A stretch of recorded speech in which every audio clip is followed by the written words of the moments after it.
Welcome to Trainz!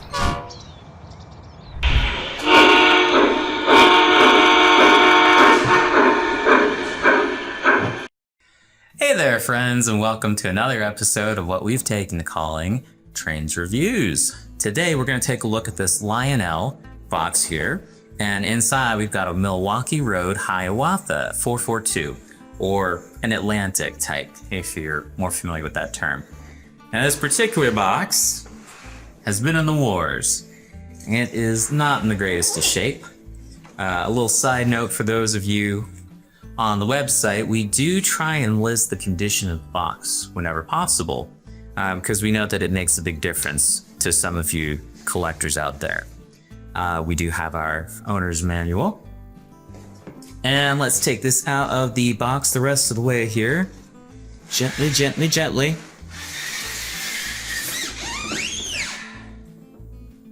Yeah.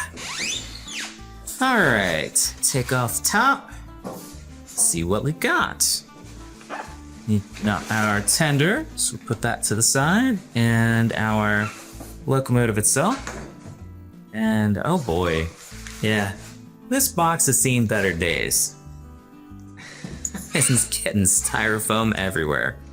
It does come with a little packet of miscellaneous pieces, a knuckle coupler, some traction tires, things of that nature. So we'll go ahead and put that to the side. And let's get rid of this styrofoam snow. We just cleaned this conference room too. Sorry. All right, locomotives and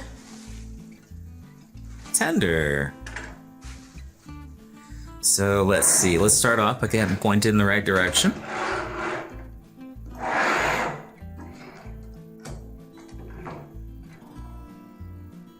Boss, if you're watching this, the scratches in the table, we're already there. Wasn't me. Now, the real locomotive was built for the Milwaukee Road by Alco in 1935. Milwaukee was looking for a high-speed locomotive. Speed, speed, speed. That's all they wanted.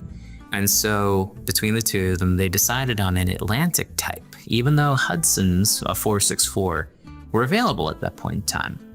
The reason was they wanted to reduce the weight of reciprocating metal. They wanted to reduce mass.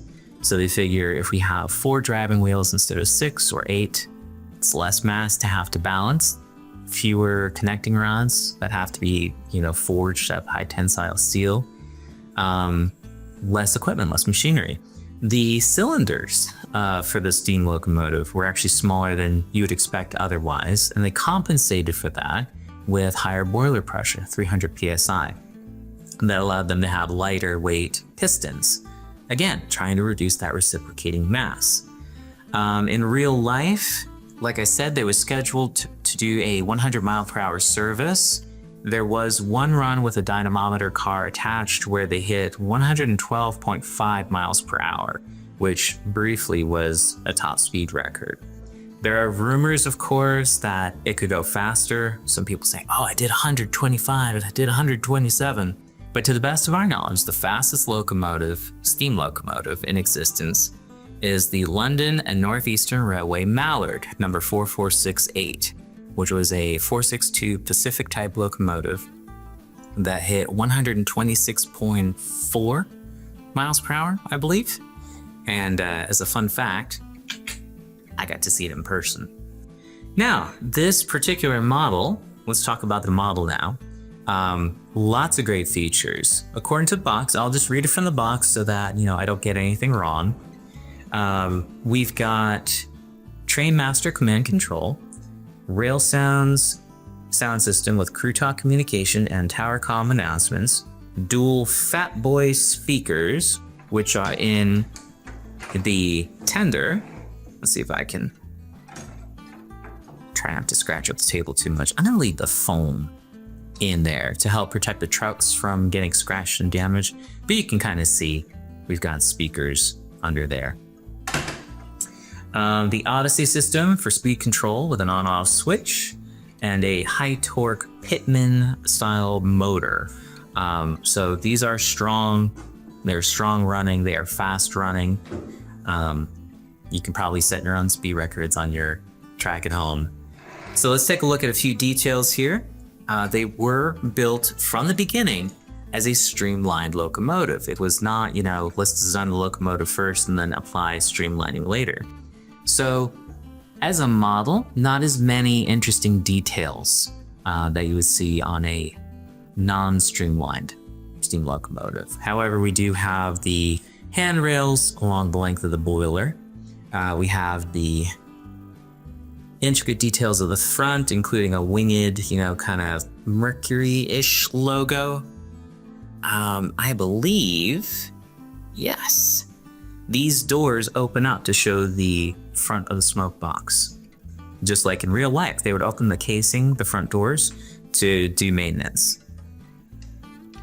right before left in order to close it properly. We do have smokestack cores. We have some details. I believe that these are the safety valves so that the 300 PSI boiler doesn't explode.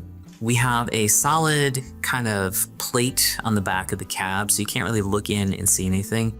But that is true to the example. You can see that we have these spring-loaded doors. And we do have a crew inside, engineer and fireman. Going over to the tender, again, not too many details on the front. The top is smooth, of course. We have a hatch for loading liquids. Two little flaps in the back here, one to adjust volume, the other for rail versus signal. A little bit of a walkway here for your crew to get to the filling hatch. Ladder on the back. This looks like a diaphragm to connect it to a passenger car, but it's not sprung, it's cast into place. And then our coupler. Now, for those of you interested in the price and the details, let's get into here. This is SKU 5839716 if you want this particular one. It lists at $2,099.99, but at time of filming, $1,891.88. So a bit of a savings. That does take into account the condition of the box. It's one of the reasons why the price is lower. Now, if you're not looking for this particular one, but you're interested in the general locomotive, it is a 6-38094. It does require a minimum radius of 0.54. So until next time, I hope you have a great time playing with your trains, and catch you next week.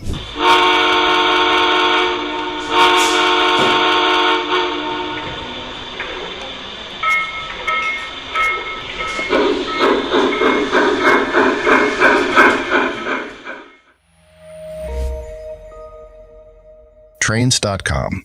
Making dreams come true, one train at a time.